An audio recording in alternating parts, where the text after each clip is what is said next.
Okay, so we're going to go back and answer that ladder problem from the beginning. Okay, so remember it said a 10-foot long ladder leans against a building. So we know the label here. So this is our 10 feet. And it says the ladder makes an angle of 68 degrees with the ground. So that would be here, 68 degrees. And then it says, how far up the wall does the ladder reach? And then how far from the wall is the base of the ladder? Okay, well, let's find the first one. How far up the wall does the ladder reach? So that's asking for a vertical length. So they're trying to ask us to find this part. Okay, so let's do that first. So based on this angle, we're trying to find this side.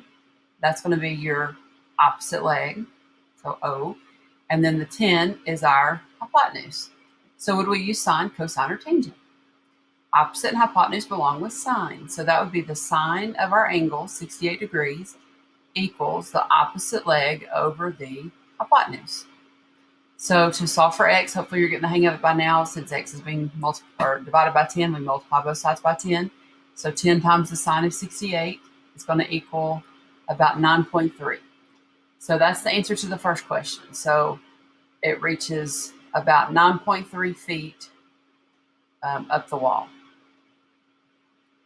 Now, you have some options here. So this is about 9.3 feet. It also asks you to find how far from the wall is the base of the ladder. You have to learn to kind of look for clues in the context of the word problem to figure out what part they're asking you for. So the base of the ladder is the bottom. So they're asking you to find this. So we could use trig again. Now that you know two of the three sides, could you use Pythagorean theorem?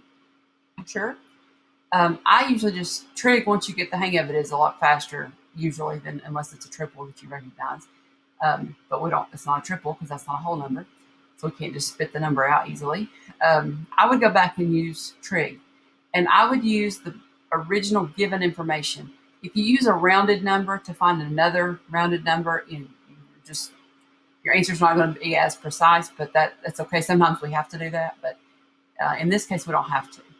So if I use the 10 and then the 68 again, this is what we're trying to find. That's the adjacent leg and that's the hypotenuse. So I could use the cosine of 68 degrees equals adjacent leg over hypotenuse.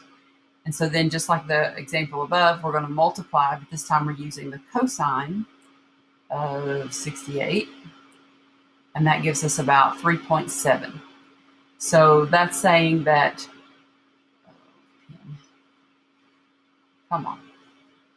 this is about 3.7 feet. Okay, you should get approximately the same thing if you did Pythagorean theorem. You could have used tangent if you wanted to. You could use the opposite leg over the adjacent leg, but then you would be using a rounded number to find another number that you're going to round. So, that's okay. And again, sometimes you have to do that. But there's an example of a word problem. Let's do one more word problem. Okay, so it says a ramp is used to load suitcases on an airplane. If the cargo door is 7 feet from the ground and the angle formed by the end of the ramp and the ground is 25 degrees, how long is the ramp? Well, all these are going to be right triangle problems. So you can kind of picture, if you've ever seen those like conveyor belts, like they load the suitcases, like this would be the cargo door up on the plane, and the conveyor belt takes the suitcases up the ramp into the plane. That's kind of what we're working with here.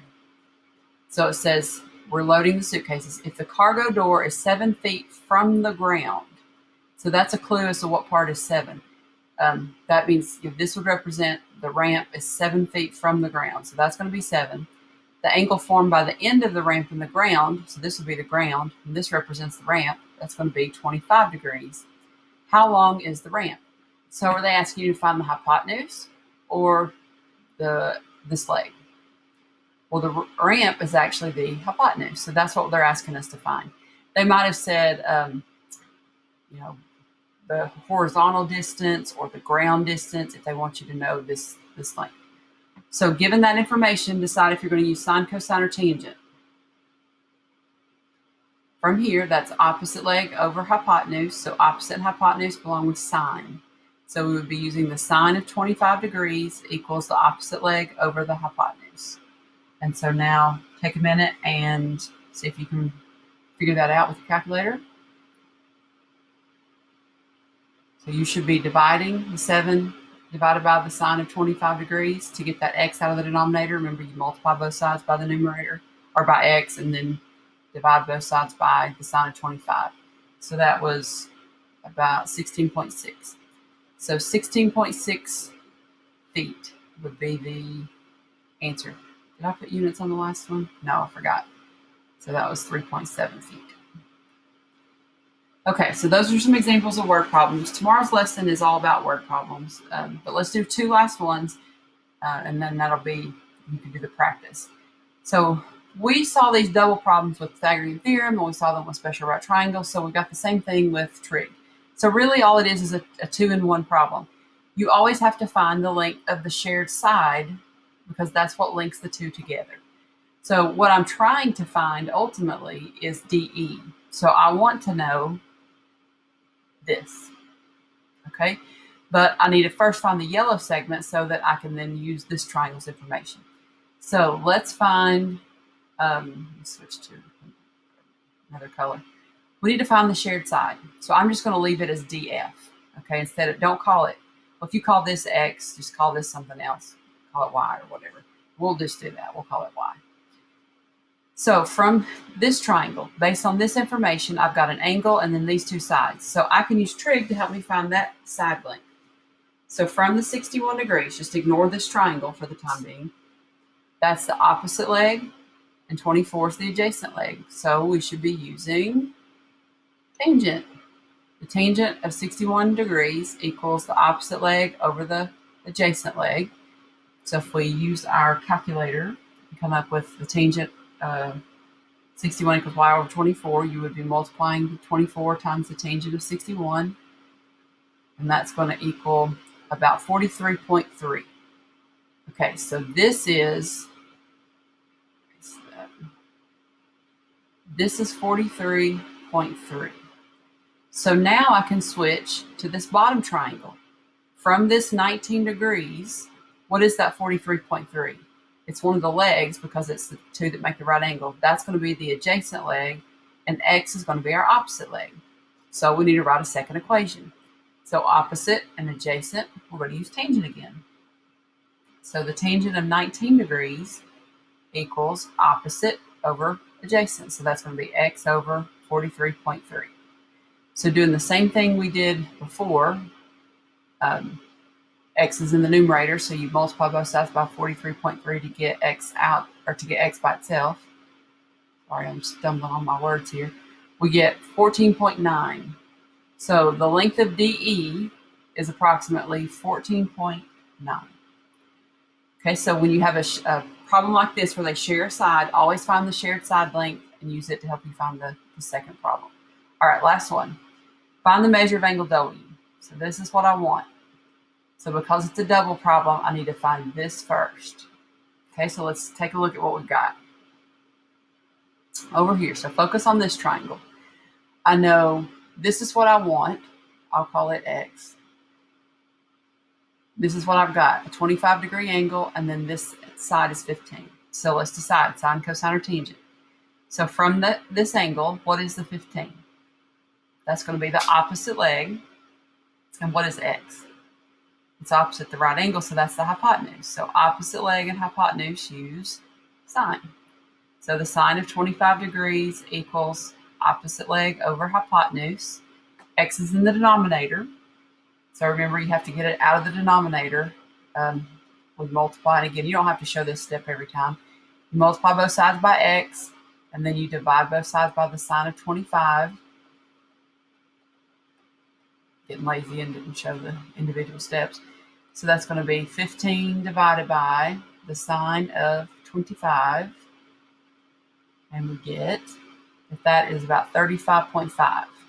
So this is an example where you do, like if the direction said, like at the very beginning of our lesson, it said to round to the nearest tenth place.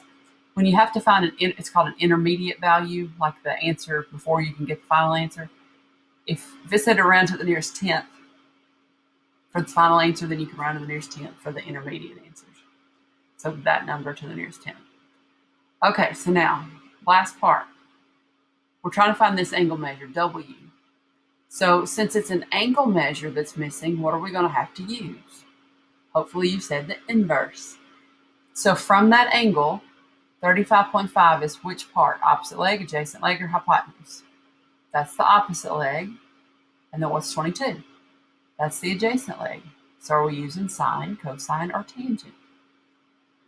Opposite and adjacent use tangent. So the tangent of, I'm just going to put angle W, is equal to the opposite leg, so 35.5 over the adjacent leg, 22. Now, think about what you do when the angle measure is missing. You're going to have to use that inverse. The way we know it is because it's the angle measure that's missing. So the way you put that in your calculator, it's going to be inverse tangent. So second tangent, that don't say tan -1, that's inverse tangent. And then just put in your fraction, 35.5 divided by 22, and hit enter. And so I get the measure of angle W is about 58.2 degrees. 58.2 degrees. Okay, so now you should be able to